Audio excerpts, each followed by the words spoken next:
Telenovela PH. Love, romance, fantasy. Kwentong aabot sa puso at imahinasyon.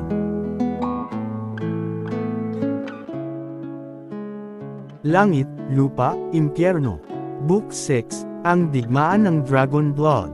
Episode 1, Ang Apoy sa Kalangitan. Madilim ang buong kalangitan, habang sa itaas, patuloy na lumilipad si Dragon. Nakabuka ang malalaking pakpak nito habang umiikot ang napakainit na hangin sa buong paligid. At sa pagkakataong ito, hindi na lamang apoy ang naiipon sa bibig nito, kundi isang napakalaking enerhiya, parang isang maliit na araw na unti-unting nabubuo sa kalangitan. Maging ang mga ulap ay nagsisimulang magliyab. At habang lumalaki ang apoy, mas lalo ring umiinit ang buong syudad. Nagkakagulo ang mga tao, sunod-sunod ang pagdating ng mga mobile patrol at ambulansya, habang ang iba ay nagsisimula ng tumakbo palayo. Dahil kahit sila, ramdam nilang may paparating na sakuna. Samantala, nakatayo sina Jerome, Ann, at Don Rafael sa gitna ng wasak na eskinita. Habang nakatingin sa kalangitan, at sa unang pagkakataon, bahagyang nagdilim ang mukha ni Don Rafael. Hindi na natin ito maiiwasan, mabigat nitong sabi. Napalingon si Ann sa kanya. At doon niya nakita, may takot sa mga mata ni Don Rafael. Sa lawak ng apoy na yan, unti-unti nitong itinaas ang tingin kay Dragon. Kaya nitong sunugin ang buong syudad. Nanlaki ang mga mata ni Ann. Maging ang mga anino ng Sevilla ay nanahimik. Dahil alam nilang, hindi yun eksaherasyon, habang si Dragon naman ay patuloy lamang na nag-iipon ng enerhiya sa itaas. Parang isang Diyos ng pagkawasak. Ngunit sa gitna ng lahat, nanatiling nakatingin si Jerome sa kalangitan. Tahimik, kalma, at hindi nawawalan ng pag-asa. Habang unti-unting umiinit ang marka sa kanyang likod, may isang bagay na malinaw sa isip niya ngayon. Kung kayang magpakawala ni Dragon ng ganoong kalakas na kapangyarihan, posibleng kaya rin niya. Nanlaki ng bahagya ang mga mata ni Don Rafael nang mapansin ang pagbabago sa aura ni Jerome. Jerome, seryoso nitong tawag. Ngunit hindi sumagot ang binata. Unti-unti lamang niyang itinaas ang kanyang kamay habang nakatingin sa nagliliyab na kalangitan. At sa unang pagkakataon, may mainit na enerhiyang nagsimulang umikot sa buong katawan niya, kasabay ng pagliwanag ng marka sa kanyang likod. Habang si Ann naman ay nakatingin lamang sa kanya, at hindi niya maintindihan kung bakit. Pero habang mas lumalakas si Jerome, mas lalo rin siyang kinakabahan. Dahil pakiramdam niya, may isang bagay na mapanganib ang unti-unting nagigising sa loob nito. Patuloy na umiikot si Dragon sa kalangitan habang ang napakalaking apoy sa harap nito ay mas lalo pang lumalaki. Parang isang maliit na araw na handang bumagsak sa syudad. Maging ang mga ulap sa itaas ay nagliliyab na sa sobrang init. Habang sa ibaba, tahimik na nakatingin si Jerome sa paparating na sakuna. At pagkatapos, dahan-daang ibinuka ni Dragon ang kanyang bibig. Unti-unting lumawak ang nakakatakot nitong ngiti.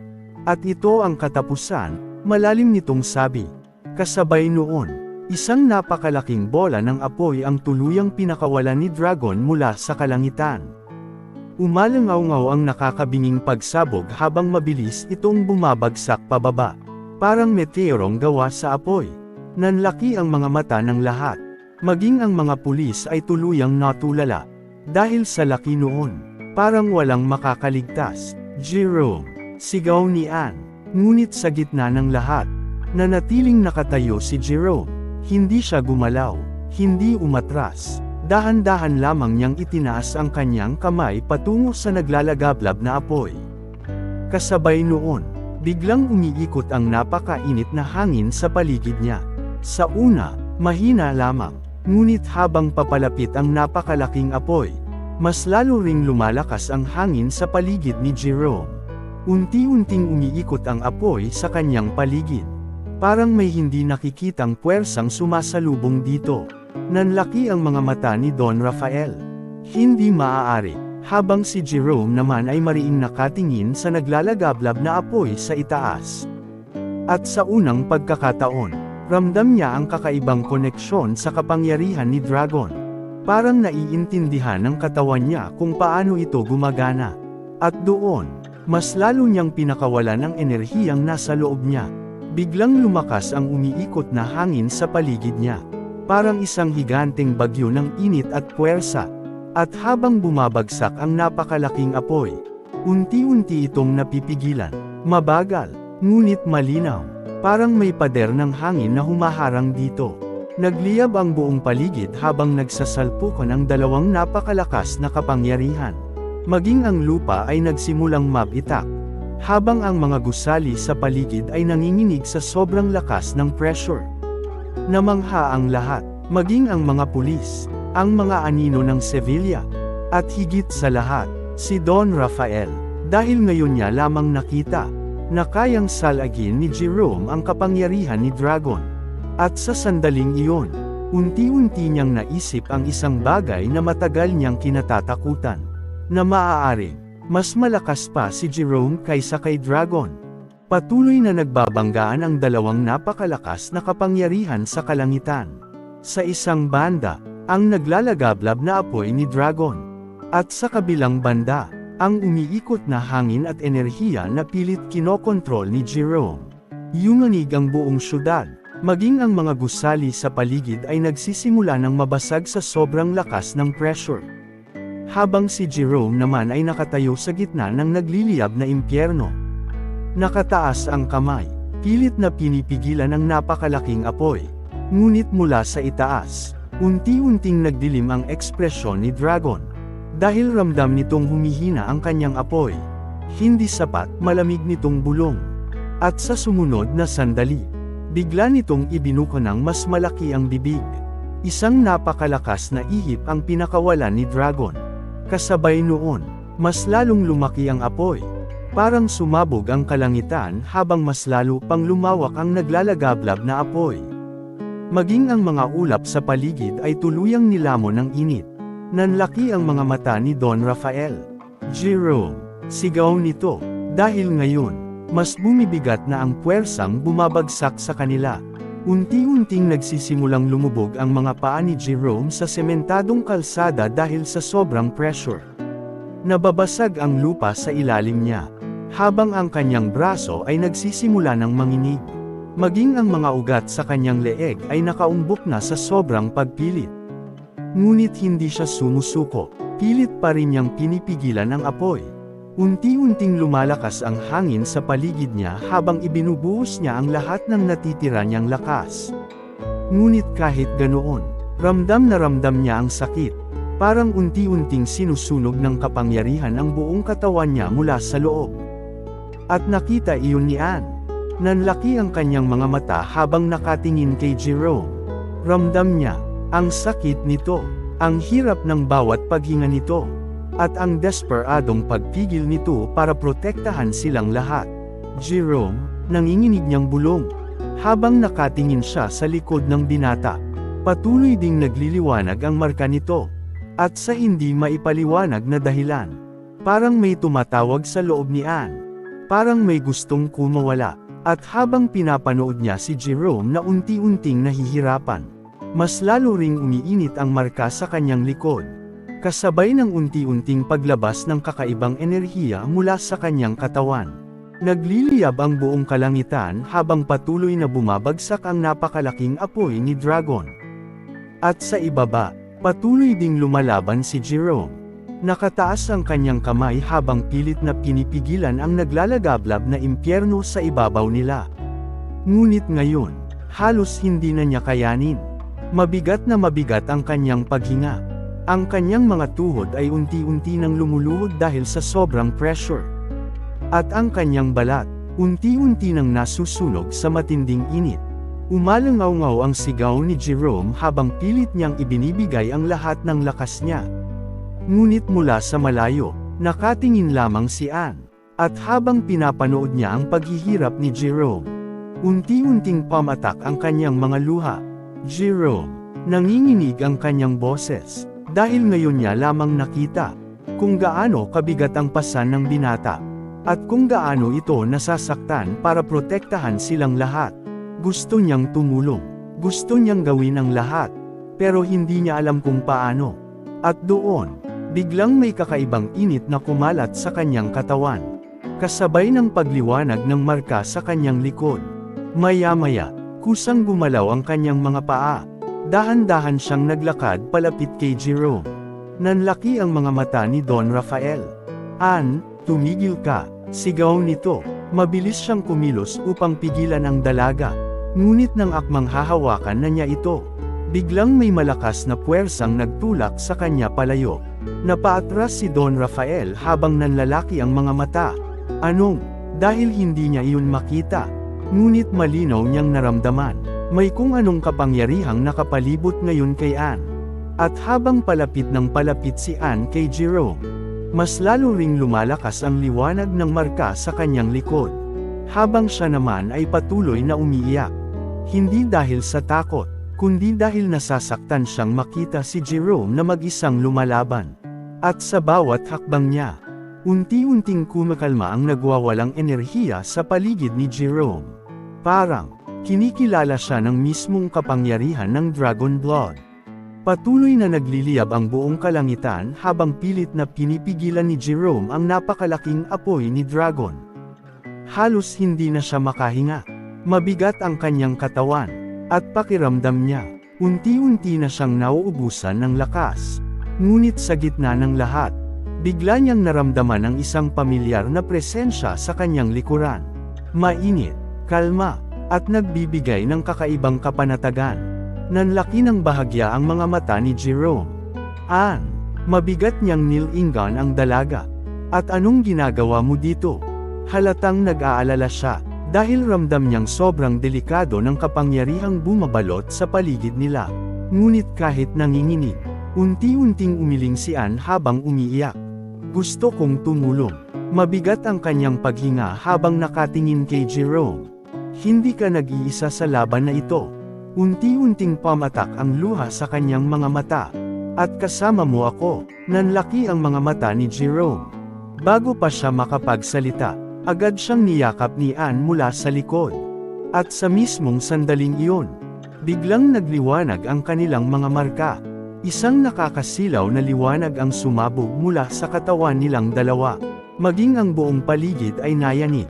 Napaatras sina Don Rafael at ang mga pulis habang pilit nilang tinatakpan ang kanilang mga mata sa sobrang liwanag. "What is happening?" Gulat na bulong ni Don Rafael.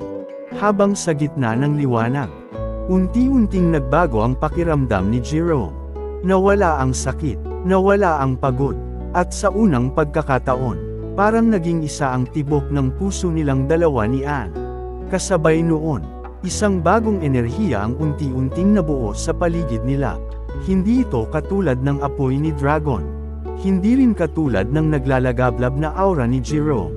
Mas kalmado, mas dalisay, ngunit mas mabigat. Parang isang sinaunang kapangyarihang matagal nang natutulog. Maging si Dragon sa itaas ay biglang nanlaki ang mga mata. Dahil sa unang pagkakataon matapos ang maraming taon. Nakaramdam ito ng takot. Hindi maaari, nanginginig nitong bulong. Habang sa gitna ng nakakasilaw na liwanag, unti-unting bumukas ang mga mata ni Jerome. At ngayon, hindi lamang kapangyarihan ni Dragon ang dumadaloy sa kanyang katawan, kundi isang bagong puwersang, hindi pa kailanman nakita ng mundo. Patuloy na nagliliyab ang kalangitan habang nakalutang si Dragon sa itaas. Ngunit sa pagkakataong ito, may mali. Unti-unting nagbago ang ekspresyon nito habang nakatingin kina Jerome at Ann. Dahil ramdam niya, nagbago ang aura ni Jerome. At sa unang pagkakataon matapos ang mahabang panahon, nakaramdam siya ng panganib. Anong kapangyarihan ito? Mabigat nitong bulong. Habang sa ibaba, patuloy na magkayakap sina Jerome at Ann. At sa bawat segundo, mas lalong lumalakas ang bagong enerhiyang nabubuo sa kanilang paligid. Ngunit hindi ito katulad ng apoy ni Dragon. Hindi rin ito katulad ng nagbabagang init na ginagamit ni Jerome kanina. Dahil ngayon, unti-unting lumalamig ang mainit na hanging umiikot sa paligid nila. Maging ang apoy sa paligid ay nagsisimulang hamina. kasabay ng paglabas ng malamig na usok mula sa katawan ni Jerome. Unti-unting bumabagsak ang temperatura ng buong paligid. Nanigas ang basang lupa. Unti-unting nagyayelo ang mga sirang sasakyan. Nanlaki ang mga mata ng lahat. Bakit may yelo? Gulat na bulong ng isang pulis. Habang si Don Rafael naman ay tuluyang hindi makapaniwala. Dahil ngayon niya lamang nakita na kayang baguhin ng dragon blood ang elemento nito. At sa itaas, unti-unti ring nanlaki ang mga mata ni Dragon. Dahil ang napakalaking apoy na pinakawalan nito ay nagsisimulang matuno. Hindi dahil mas malakas ang apoy ni Jerome, kundi dahil unti-unti itong nagyayelo. Impossible, galit nitong bulong. Habang ang naglalagablab na apoy sa kalangitan ay unti-unting nababalot ng malamig na hamog. At maya-maya, tuluyang nabasag ang napakalaking apoy ni Dragon sa himpapawid na parang isang malaking tipak ng salamin. Maging ang buong paligid ay natahimik. Hindi makapaniwala si Dragon sa kanyang nakikita. Dahil para sa mga tulad nila, iisa lamang ang kapangyarihan ng Dragon Blood. Apoy, pagkasira, init, iyon lamang ang alam nitong posible. Maliban na lang kung unti-unting nagdilim ang ekspresyon ni Dragon. Habang dahan-daw ang bumabalik sa alaala nito ang isang sinaunang kwento. Isang uri ng dragon, na matagal nang pinaniniwalaang nawala. Hindi maaari, mahina nitong bulong. Kasabay ng panginginig ng kanyang mga mata. Ancient Dragon Blood. Dahil ayon sa alamat, may mga espesyal na dragon na hindi gumagamit ng apoy, kundi ng mga elementong kayang balansehin ang mundo. At ang mga dugong iyon ay bihirang lumitaw kahit minsan sa loob ng daan-daang taon. Habang sa ibaba, unti-unting itinaas ni Jerome ang kanyang ulo. At sa kanyang paligid, patuloy na nagyayelo ang buong syudad. Unti-unting bumagsak ang mga nagyayelong abo mula sa kalangitan habang tahimik na nakatingin ang lahat kina Jerome at Anne. At sa gitna ng malamig na hanging umiikot sa kanilang paligid, biglang mas lalong nagliwanag ang marka sa likod ni Anne. Ngunit sa pagkakataong ito, hindi na ito kulay pula, kundi kulay asul.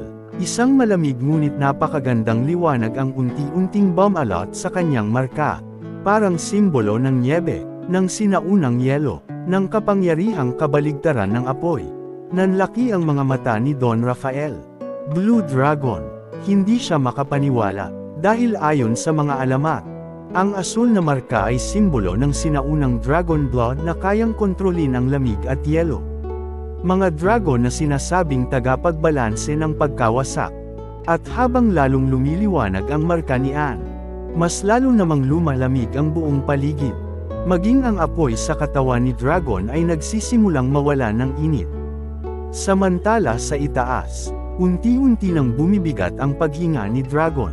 Ang dati nitong napakalakas na aura ay nagsisimula ng hamina. Maging ang kanyang malalaking pakpak ay bahagyang nanginginig na. At napansin iyon ni Jerome. Tahimik niyang itinaas ang tingin kay Dragon.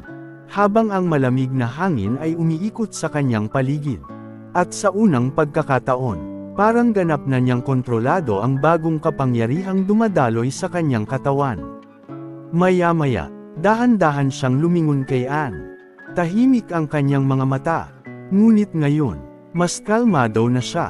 Anne, mahina ngunit matatag ang kanyang boses. Ako na ang bahala mula dito. Bahagyang nanlaki ang mga mata ni Anne. Jerome, ngunit ngumiti lamang siya ng bahagya. Pwede ka nang bumitaw. Unti-unti niyang itinaas ang kamay niya papunta kay Dragon. Kaya ko na to. Tahimik na tumingin si Anne sa kanya. At kahit nag-aalala, unti-unti siyang tumango. Dahil ngayon, ramdam niyang iba na si Jerome. Hindi lamang mas malakas, kundi mas buo, mas kumpleto. At pagkatapos, dahan-dahan siyang umatras palayo kay Jerome. Kasabay noon, unti-unting hamina ang asul na liwanag sa kanyang katawan. Ngunit nanatili ang malamig na enerhiyang iniwan nito kay Jerome. Habang sa itaas, unti-unting nagdilim ang ekspresyon ni Dragon. Dahil ngayon niya naramdaman, na sa unang pagkakataon matapos ang napakaraming taon, maaaring siya naman ang matalo. Nagyayelong hangin ang bumabalot sa buong syudad. Habang sa kalangitan, magkatapat sina Jerome at Dragon. Ngunit ngayon, nagbago na ang lahat, dahil sa unang pagkakataon, takot na ang nasa mga mata ni Dragon. Hindi ito makapaniwala habang nakatingin kay Jerome. Hindi maaari, nanginginig nitong bulong. Habang ang malamig na usok ay umiikot sa kanyang paligid. Kung kailan ko na nakita. Unti-unting nagdilim ang mukha nito habang nakatingin kay Anne sa ibaba. Ang matagal na naming hinahanap. At doon, muli itong napatingin kay Jerome. Ngunit ngayon, hindi na nito makita ang dating batang madaling talunin. Dahil ang nasa harap niya ngayon, ay isang nilalang na unti-unting nagigising. Habang sa ibaba, dahan-daang nagsimulang lumutang si Jerome mula sa lupa. Nanlaki ang mga mata ng lahat.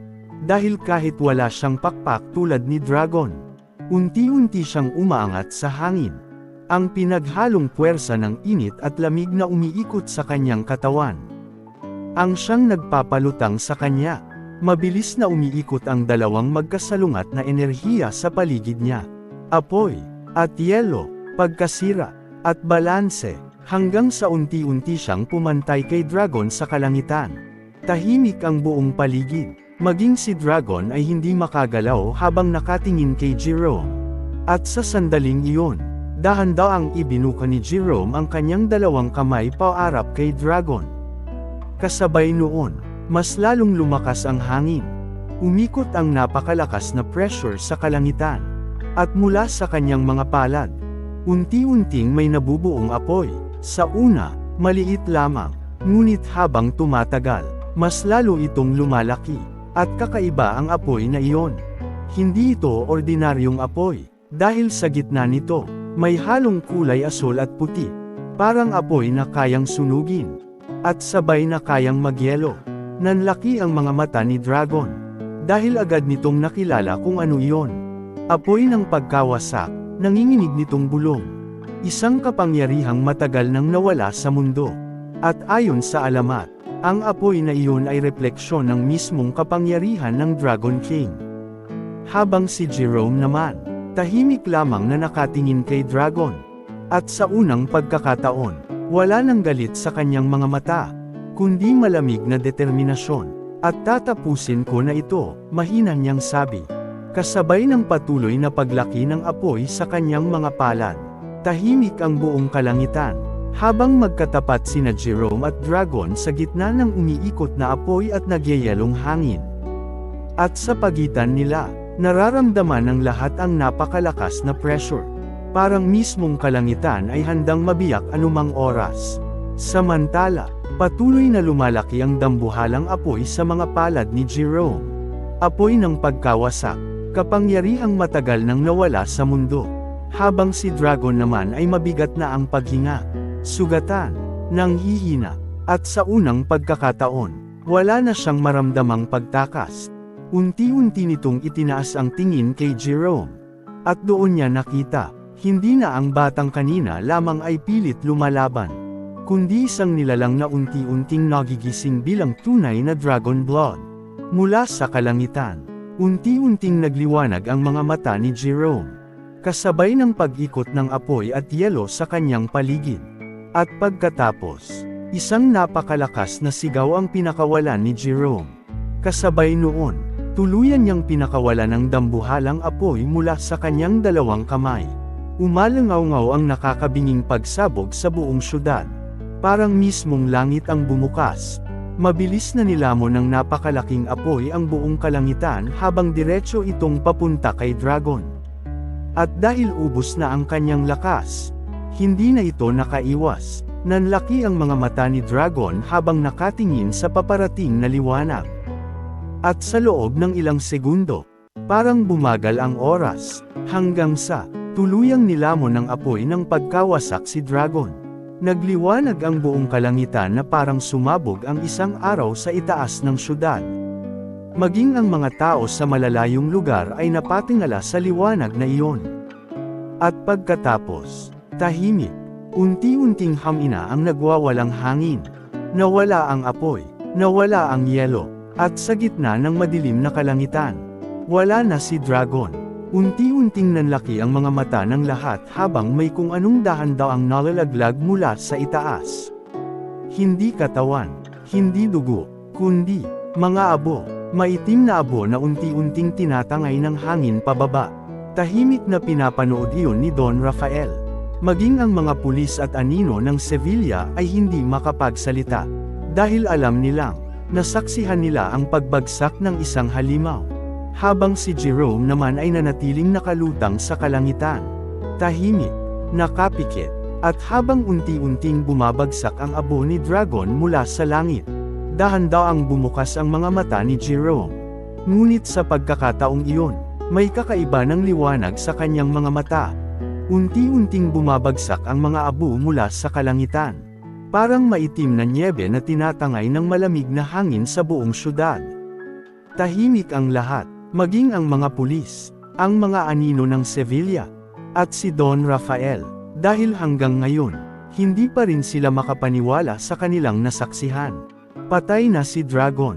Ang halimaw na matagal nilang kinatatakutan, ay naglaho sa loob lamang ng isang iglap. Habang sa itaas, unti-unting bumababa si Jerome mula sa kalangitan. Tahimik, mabigat ang aura, at sa kanyang mga mata, may kakaiba ng liwanag, parang may isang bagong nilalang na unti-unting nagising sa loob niya. Samantala, sa napakalayong bahagi ng syudad, sa ibabaw ng isang lumang gusali, may isang taong tahimik na nakatingin sa naganap na labanan. Nakasuot ito ng mahabang itim na balabal, habang ang malamig na hangin ay marahang nagpapagalaw sa kanyang kasuotan. At sa kanyang kamay, may hawak itong kakaibang tungkod na may umiikot na asul na enerhiya. Tahimik lamang itong nakatingin sa kalangitan kung saan naglaho si Dragon. Maya-maya, bahagya itong napangiti. Sa wakas, mahina nitong sabi, lumabas na rin ang kapangyarihang iyon. Unti-unti nitong itinaas ang kanyang kamay. At sa ilalim ng balabal, bahagyang lumiwanag ang kakaibang simbolo sa kanyang leeg. Simbolong hindi pa kailanman nakita ni Jerome. Habang sa kanyang paligid, unti-unting umiikot ang maliliit na asol na apoy. At sa unang pagkakataon, may bagong presensyang lumitaw sa mundo. Mas misteryoso, mas tahimik, ngunit maaaring mas mapanganib kaysa kay Dragon. Isang wizard, at tila matagal na nitong hinihintay. Ang paggising ng tunay na Dragon Blood.